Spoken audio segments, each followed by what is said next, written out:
Off strong with a win over 15th-ranked Virginia. After the big win, the Knights dropped the following 3 games against Rice, Samford, and Stetson. Then, over the weekend, the baseball team swept their series against Savannah State. Now sitting at 4-3, do you think the Knights can round into form with the Gators coming up on the schedule? CD, we'll start with you. Well, you're not going to be able to score 20 runs against Savannah State the rest of the season. Mm-hmm. You got Wagner coming up, and you have Bethune-Cookman, who aren't great teams, but you're going to have to use them to shore up the problems that you had prior to against Rice. Sure. So whether it's, your outfield, whether it's shoring up your bullpen, whatever you need to do, because the Gators are going to be on their P's and Q's, so you need to be on your P's and Q's going forward. You also have FSU later, too. So, it's a long season, but you have to use these games that aren't against really competitive opponents to really tighten up the bolts. Using little teaching moments. Yeah. Andre, how do you feel? Well, it's early into the season. I don't think there's a lot to say if they could beat the Gators or give them run for their money right now. But they're on a good stretch right now. They swept Savannah State. They upset Virginia. I think they're second in the conference for stolen bases, or first in the conference. There's things to look forward to. I think they could give them a shot, but it's too early in the season to tell anything. Like Chris said, there's a lot of other games, important games, buffer games that will help them prepare for the Gators as well, or after the Gators. So there's a lot. Get a little bit of that momentum going into the weekend. It'll help. All right. Well, there was a lot of buzz surrounding the UCF men's basketball team heading into this season, but after some key injuries and up and down play all season, the men's team never truly hit the stride we were hoping for. The women's basketball team, on the other hand, has emerged as the more interesting team here on campus. They've won 10 conference games for the first time in team history and currently sit in 3rd with the conference tournament on the horizon. Now, with UConn in its conference, it's tough to imagine them winning the conference tournament, but do you think the Lady Knights can qualify for the women's March Madness tournament? Andre, I'll start with you. They're 19-9 right now. Last season they had 21 wins, and they still didn't make the tournament. So although they're playing really well right now, I wouldn't doubt it that they get gypped out of the tournament once again. But they deserve to be in the tournament, and yeah. I think we'd all be up in arms here with the culture of the disrespect that people have been showing us. Chris, you think the Lady Knights can make it in? I think they can, actually. This isn't last year. They weren't 3rd in the conference last year going into the tournament. And also, UCF held UConn to their lowest point total since 2010, which was when they joined the conference itself. To hold UConn to 57 points says that, okay, we can play defensively. We just need to, make it up offensively. And Aaliyah Gregory wasn't in that game, who's one of the veterans and leaders on this team offensively. So when you look at those components and you look at the momentum they're carrying into the conference tournament, and you look at the fact that you've played UConn 3 times, and now you get to scout them a little bit more, those type of things will give you a shot. And if you get to the championship game and you challenge, you can there's no way that the committee can't put them in. I think a lot of people write them off because UConn's in the conference. And I think last season they had a better stretch last season. They upset USF last year, better record, more notable wins last year. And like I said, they missed out on it. So this year they won't have as good of a record. They didn't have any notable wins. So besides that UConn game, you never know. It'd be nice to see us sneak in there. I think it'd be great for the program. They deserve it. I'm proud just to see them, actually doing something. Yeah, they're way better than way better than the men's have played. I mean, but again, men's haven't had everything. Fighting more adversity for sure. Yeah, no doubt. Well, thanks, guys, for that UCF sports analysis, and thank you for tuning in at home. Stay with us, because after the commercial break, we'll be breaking down the college basketball landscape. You don't want to miss this. Do you like sports? Do you like reading about sports? Then we got a sports blog just for you. Stay on my peripherals. That's not far.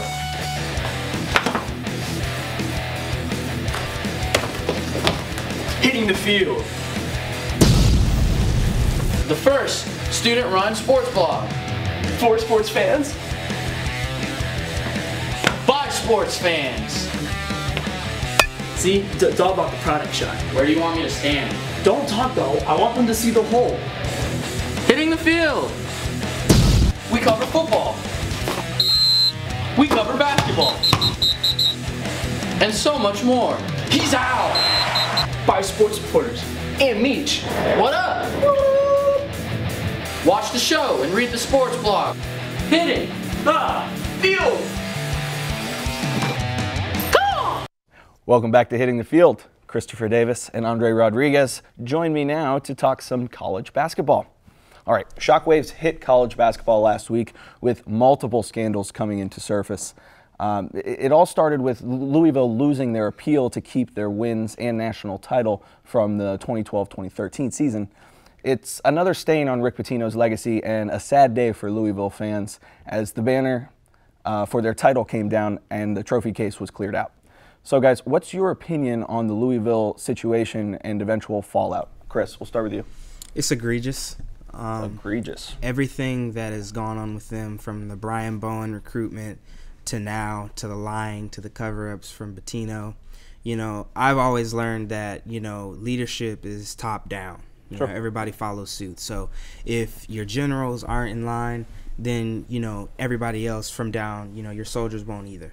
And when you look at that, for an institution like Louisville to be, you know, this this dark and this in the shade with the way that they're, you know, operating with recruits, is really just a shock. Yeah. So it's all really shocking still at this point. Yeah, and I think, you know, we've only heard, you know, the tip of the iceberg, right, as they say. There's plenty more to come. But Andre, how do you feel about it? It's shocking for sure, but I don't think it was necessary. I think it was a little over the top, the ruling. I think they could have ruled it a different way because I've been saying it many times since it came out on the news. You know, the sex for play, it has nothing to do with the performance of the players. Nothing. A player is not. They didn't win a national championship because they had strippers in their locker room. They won a national championship because they were better than Michigan. Yeah, but it's also a code of conduct that you. Yeah, I understand that. Student athlete. I understand that, but the rules that were instructed and what was instructed and enforced, it should have been something different. Maybe suspended from the tournament for a few years, or a coach was suspended players. Something that I think it was a little over the top to, you know, deem those players as ineligible when it had nothing to affect their. They wanted to go to Louisville. They played for Louisville and they played well for Louisville, and that had nothing to do with sex with strippers. It's basically, but it's like prostitution on your. Oh no, for campus. sure. That's what I'm saying. I'm not saying they shouldn't. But I'm saying like rule it. The idea of like you're a student athlete and you're doing this on our grounds. It's not just because they say it. You play for the name, not the name on the back. And there is, you know what I'm saying? So that's why I think they levied it so heavy, and then given everything else that they've had to go through, you know. But if you relate it to other things that went on, I think it was over the top. Like, I don't know if you can necessarily compare instances. Yeah, but I'm not saying, don't get me wrong, they should have been. Something should have, been done. Yeah, they definitely needed some kind of punishment. Maybe, but I'm thinking more of along the line, since these players already graduated. They're either in the NBA or they're doing something else with their lives. But at the same time, the NCAA can't have this happening across the country. Oh, no. And it was their title that was vacated. But why not cut their scholarships? Why not something like that? They could have it worse. That could very well be. They could have done a lot of other different things. But we're going to go to the next question, guys. The Louisville news was big, but it quickly got washed away with the FBI probe into college basketball when it became the talk of the town. The biggest bombshell in this probe was the reported wiretapping of Arizona coach Sean Miller, who reportedly maneuvered a $100,000 contract for current Wildcat DeAndre Ayton. What was the biggest takeaway you had from the FBI reports that we saw last week? Andre, we'll start with you. The biggest takeaway was that cheating is evident, and it will always be evident in the NCAA and most sports. And it's also, I'm glad that they're finally, you know, they hired some FBI investigators and they're doing something about it. But it's also sad that Sean Miller and Ayton both denied the allegations, even though they had wiretapped conversations of them, like proof, and they're still denying it. So it's shocking. It obviously doesn't surprise me. It's been going on for years.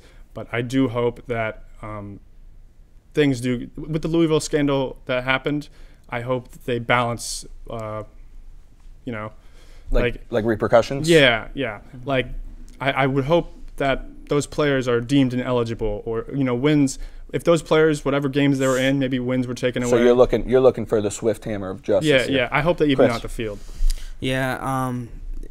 It's crazy that, you know, you continuously lie about, especially in the culture we live in right now with like fake news and everything. But like I told you in the beginning, the thing that stood out to me was the light stuff, Miles Bridges, you know. Sure. Yeah. No. Absolutely. I others. think the biggest takeaway is that these kids are broke and they need money. Yeah. Like we got to fix the system. It's just not working.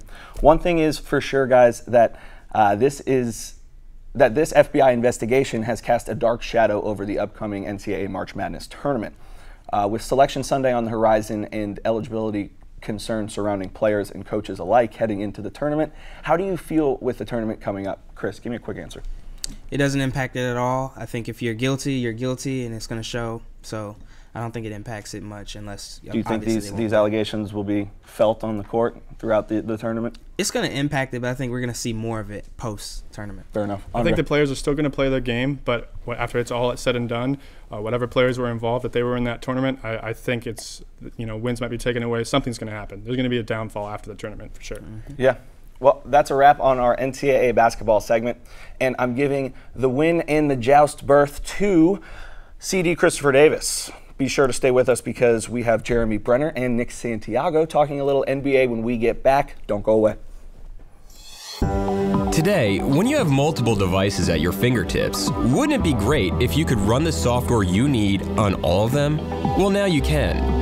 UCF Apps is a new and innovative way for you to access the applications that you need to get your coursework done from any PC, Mac, tablet, or smartphone. For more information or to give your input on UCF Apps, go to apps.ucf.edu. What are you waiting for? Start using UCF Apps today. Do you like sports? Do you like reading about sports? Then we got a sports blog just for you. Stay on my peripherals. That's not far.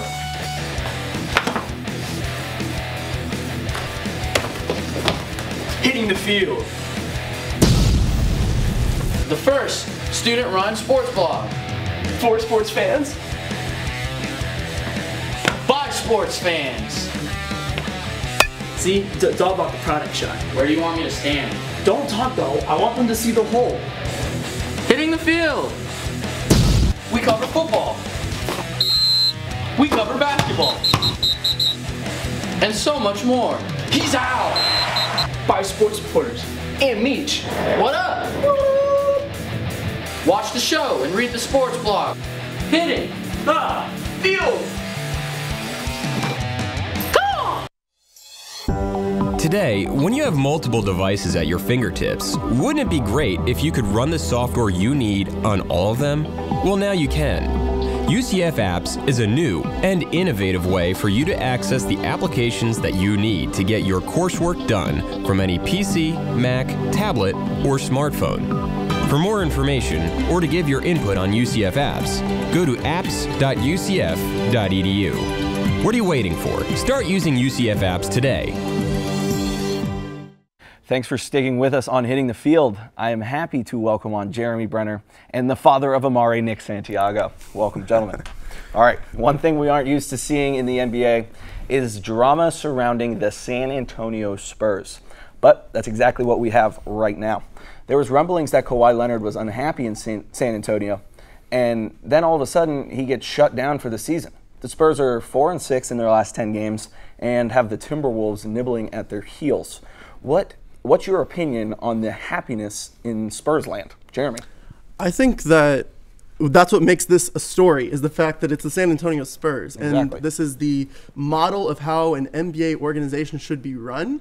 And the fact that we're not usually used to this kind of drama from the Spurs is a big reason why this is a huge story. I think it's a lot of hot air and it's not much at all. I think that he knows his body. I think that Kawhi doesn't want to rush into this because it can be a really serious injury, but he is taking it at his own pace, and because he's not coming back as quickly as many people thought, people are assuming, oh, he's unhappy, which honestly, I just think he's just trying to nurse an injury. Fair enough. Nick, how do you feel about it? I gotta agree with Jeremy. No player knows, doctors can say this, but players know their bodies. If he doesn't want to play, he doesn't have to. I think this is more his uncle, his family member that has problems with the organization more than him. Right. And it's a different generation that Pop has to deal with Kawhi. He dealt with Manu of and course. Duncan. It's a whole different generation. So I think it's a little different leadership aspect. And I also think that because of Kawhi's demeanor, because he's so quiet and not outspoken that people might, take it as a little standoffish that he's unhappy. But in reality, he's just quiet and trying to nurse an injury. He's quiet. Yeah, I like that. He's All quiet. right, guys. All-Star Weekend is always a hotbed for new league ideas and pitches that the NBA takes into consideration moving forward. It's been lottery reform and scheduling in the past, but this year the dominant storyline was the reimagination of playoff seeding. The most popular proposal became the seemingly most simple. Seed the 16 best teams in the NBA, regardless of the conference affiliation. Thoughts on this idea, Nick? I like the idea a lot. I mean, the NBA is always in the forefront when it comes to progressive moves to better the game for the audience and for the players. So I really like this idea. There's a couple things they'd have to think about. If you do 16 teams, that means it doesn't matter where you are. It could be the Celtics playing the Portland Trailblazers. Yeah. So, 7 games going back and forth between America. It could be long and grueling, but I think the commissioner, the whole NBA, they'll figure out a way how to get this rolling. I really like the idea. I mean, get some of the teams that don't even make it to 500 that still make the playoffs. Give them a chance. Yeah, you get some of those bad teams out of the playoffs as well. Get better teams that deserve to be in there. Yeah, I can see that. I also think you'd see a little less tanking. But Jeremy, go ahead. I couldn't disagree with you more, Nick. I really could not. The reason why there are conferences is to prevent the idea of a Boston-Portland series. And that's why when the Celtics and Lakers always met in the finals in the 80s, they turned it into a 2-3-2 format so there wouldn't be as much travel. The traveling schedule in the NBA is grueling enough with teams having to go all the way across the country for games. That's why you only see teams play one road game in the opposite conference every year. Right. So the idea that the reason why this is an idea, though, is because the 2 best teams in the NBA are in the West.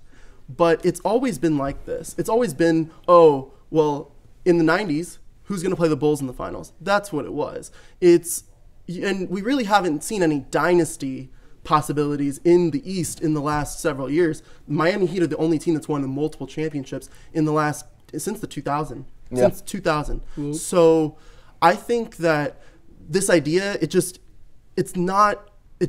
make sense to me. I'm not sure messing with playoff basketball is the best for the sport. It's at its peak. I mean, you could always change it if it doesn't work out. You can always change it back. And then they're going to say then you got that asterisk season. They're going to say that one year they're going to put an asterisk. Just not sure that's what they want. Just leave it as is. But one of the best teams in the Western Conference lost possibly their best player last week when Jimmy Butler of the Timberwolves went down with a meniscus tear. It's a huge blow to the team currently sitting 4th in the Western Conference, with all other teams in the 3 to 10 range in the West only separated by about 10 games. The injury could tank the T-Wolves' positioning in the postseason.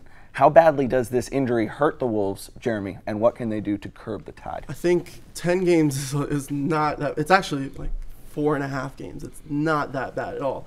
Literally, those teams 3 through 10 cannot slip up. The good thing though about the Wolves is they're multidimensional. They can beat you in so many different ways. It's not just Jimmy Butler. You can play Karl Anthony Towns inside or outside, or there's Andrew Wiggins on the wing. They have a deep bench too. Jamal Crawford comes off the bench, former 6th man of the year. They're multidimensional, but I do think they're going to miss that leadership of Jimmy Butler. Nick? Yeah, they will miss the leadership. I mean, regular season-wise, I don't see this being a big factor.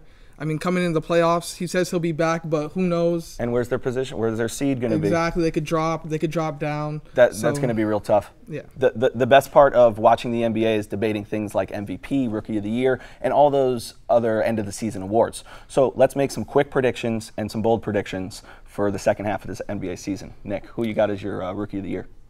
Rookie of the Year, I got Donovan Mitchell. I like that. Jeremy, who you got? Ben Simmons, 17-7-7. Hard to go against that. Ben Simmons, and we'll do some bold predictions. Not a rookie. Blake Griffin, we'll do some bold predictions quickly. Not a rookie. We'll do some bold predictions quickly. Give me your winner. Rockets are number 1 seed going in the playoffs. Rockets are the number 1 seed going into the playoffs. Yep. I like it. Warriors got the easier schedule. Warriors are the number 1 team going into the playoffs. I don't know how bold either one of those are, but that works for me. That was some great debate there, fellas. But I have to give the win and the ticket to the joust to Jeremy Brener. Now, here's Jimmy Calhoun with the Nightly Sports Update. It is time for your UCF Sports Update, brought to you by Nightly News. My name is Jimmy Calhoun, and let's take a look at what the Knights have in store this week. We will start on the court with the UCF women's basketball team. They'll play their final regular season game tonight. The Knights will take on Eastern Carolina University at the CFE Arena. It is senior night for the UCF women. Tip-off is at 7 p.m. The Knights will begin the first round of the AAC tournament on Saturday. From the court to the field, the UCF baseball team will travel to Bethune-Cookman on Tuesday.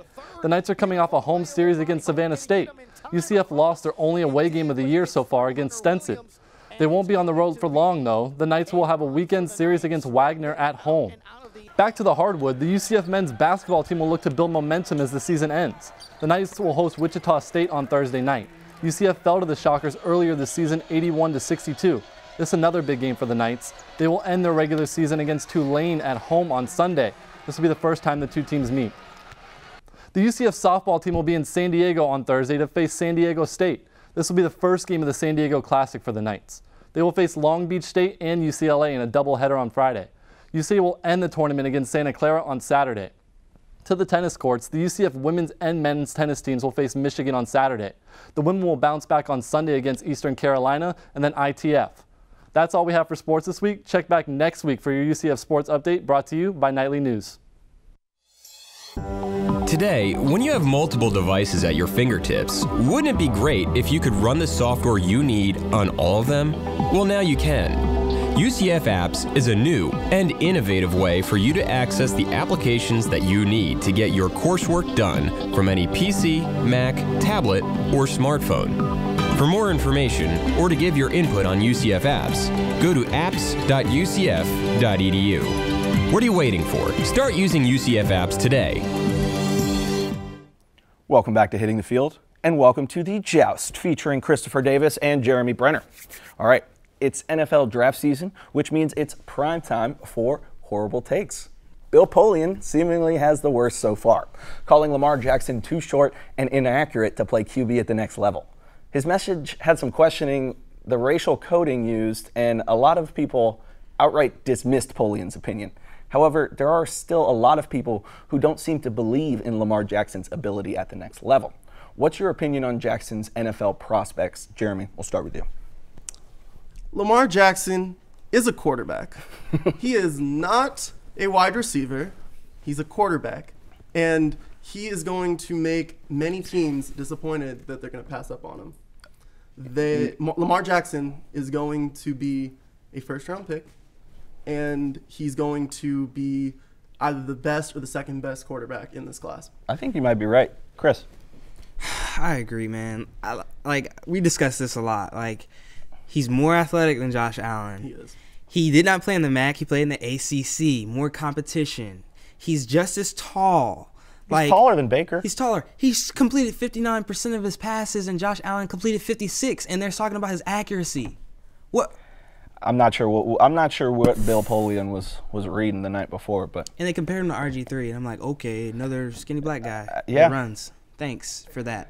Well, since we're talking about the NFL draft, we have to discuss a trade we saw on the internet.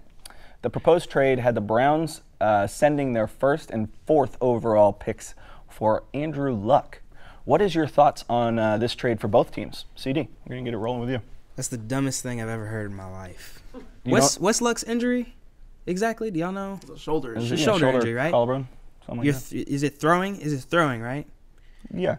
You're gonna pay a high price for a dude with a shoulder injury on his throwing shoulder. You're gonna pay a 1 and a 4 for that, for a guy that people compare statistically to Ryan Tannehill. You're gonna compare that guy?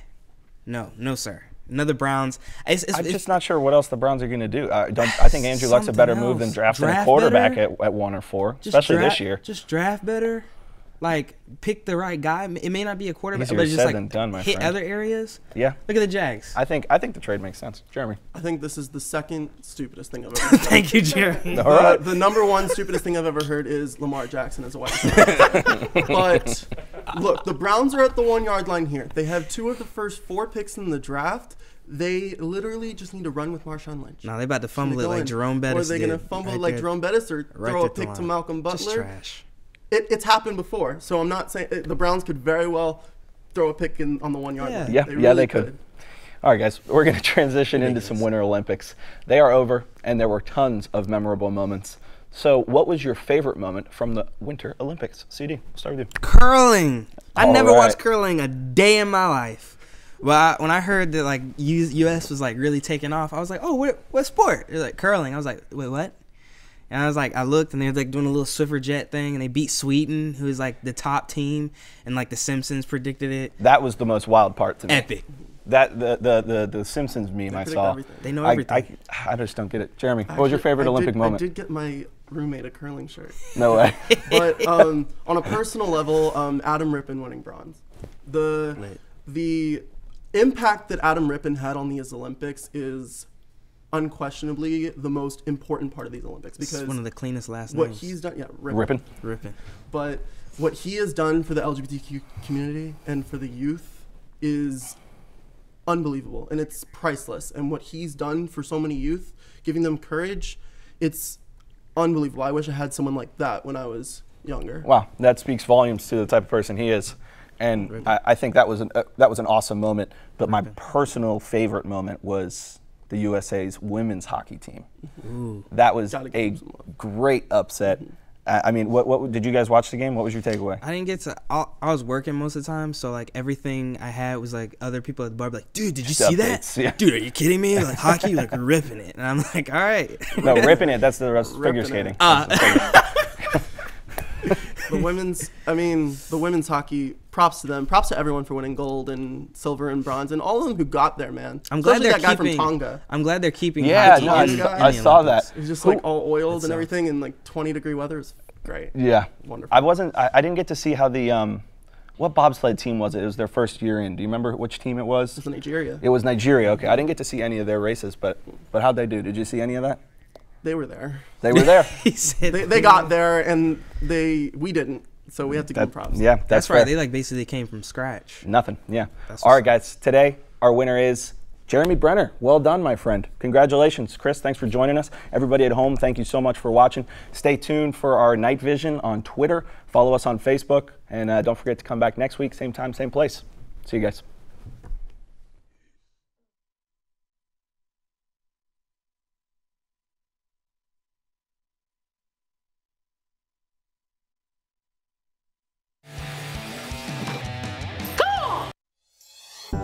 Today, when you have multiple devices at your fingertips, wouldn't it be great if you could run the software you need on all of them? Well, now you can. UCF Apps is a new and innovative way for